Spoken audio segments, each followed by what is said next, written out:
Eh ben, écoute, je m'appelle Alexis Briclot, je travaille dans l'image, je fais beaucoup de choses, de l'illustration, de la BD, du comics, du concept de jeux vidéo. J'ai créé un studio de jeux vidéo, le studio Dontnod Entertainment, également dans le cinéma, où j'ai travaillé avec l'équipe clé de ce qu'on appelle le VizDev de Marvel Studios, donc développement visuel sur une douzaine de blockbusters et de grosses séries du studio, dont les deux Avengers Infinity War et Endgame. Ça, c'est tellement classe. Comment as-tu commencé à travailler pour Marvel Studios? C'est un enchaînement de plein de facteurs, même que ce soit Magic, où j'ai fait les deux romans graphiques Spawn. Pour moi, c'est une espèce d'enchaînement logique. Il y a une partie de chance, forcément, mais elle est minime, et je pense aussi que la chance, elle se provoque.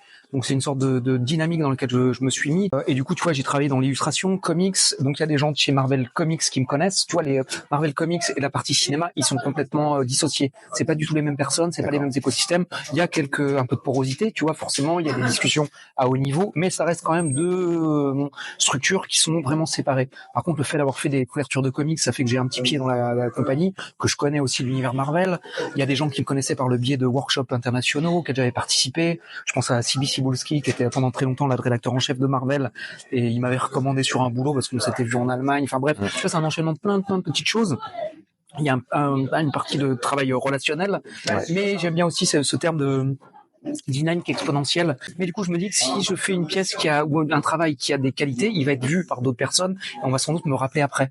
On me rappelle pas tout de suite, tu vois, ça va prendre des fois 3 mois, 6 mois, 1 an. Des fois, personne me rappelle pour ça. Et d'autres fois, voilà, il y a un faisceau de convergence, un faisceau de gens qui voient mon travail. Et pour Marvel Studios, c'était un petit peu ce qui était arrivé, en fait. Et quel est le film Marvel, justement, sur lequel tu as le plus aimé travailler ou celui dont tu es le plus fier? Honnêtement, j'ai un très bon souvenir de tous les films sur lesquels j'ai bossé. Parce que le truc génial aussi, c'est que je travaille sur un film, parfois plusieurs mois, plusieurs semaines, et ensuite on va me basculer. C'est déjà arrivé, donc ça me fait aussi plaisir. Quand il y a des fois, j'ai déjà été appelé sur des problématiques en fait très ponctuelles, du style moins de 2 semaines de travail pour alimenter la machine. C'est un challenge, mais c'est assez excitant. Par exemple, tu vois, le truc qui me revient en tête, c'est on m'a appelé sur Wakanda Forever, là, 2 semaines, et c'était sur bosser sur le système de vol, enfin, pas le système de vol, la façon dont Namor vole. Le réalisateur avait une vision précise, non, les débuts d'une vision, et en fait, il fallait affiner ce truc-là. Et donc, pendant 2 semaines, en fait, je switch et je passe sur ce projet-là. Ensuite, je vais revenir sur Ant-Man et la Guêpe, donc un autre univers. Donc, j'aime bien aussi la variété de tous les univers.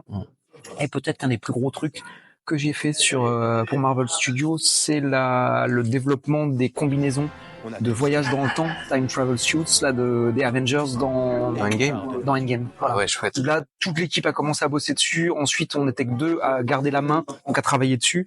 Et j'ai peut-être bossé, je pense, plus de 5 mois sur juste ces costumes-là. Et j'avoue que de toute mon expérience jeux vidéo, cinéma et tout, c'est la plus longue expérience sur un seul design particulier comme ça, quoi. En quoi consiste le travail d'un concept artiste? Alors, le concept artiste, son rôle, il s'insère souvent au tout début, dans la pré-production en fait d'un projet. Et par exemple, si je vais reprendre l'exemple de Marvel, mais on va pouvoir extrapoler parce que c'est un petit peu la même chose partout. Ça va être en gros, c'est de définir visuellement à quoi va ressembler l'aventure, l'expérience. Donc si c'est au cinéma, ça va être une histoire. Si c'est dans un jeu vidéo, il y a une histoire, mais c'est aussi un univers plus global. Donc il y a tout ce travail de conception. Et par exemple pour Marvel, le truc intéressant, c'est que je planche à la fois sur les personnages, le look des personnages, sur certaines scènes clés. C'est pas du storyboard, c'est on va me définir, on va m'attribuer la description en fait d'une petite scène, et moi je dois faire un visuel super chiadé, super détaillé, comprenant la lumière, la profondeur de champ, une partie de travail sur le décor, les personnages, l'attitude. Et du coup, le truc qui est excitant, c'est qu'à ce stade-là, en fait, le film, il est au stade d'écriture.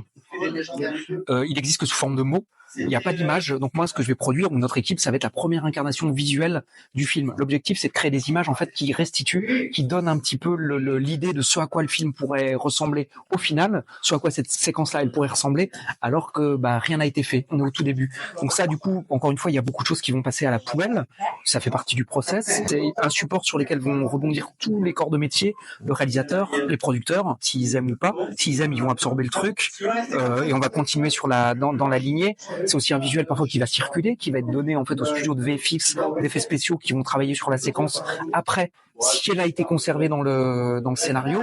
Donc là c'est assez excitant, ça m'est arrivé effectivement de voir à l'écran des scènes sur lesquelles j'ai travaillé. Du coup je me dis j'étais aux prémices de cette scène-là,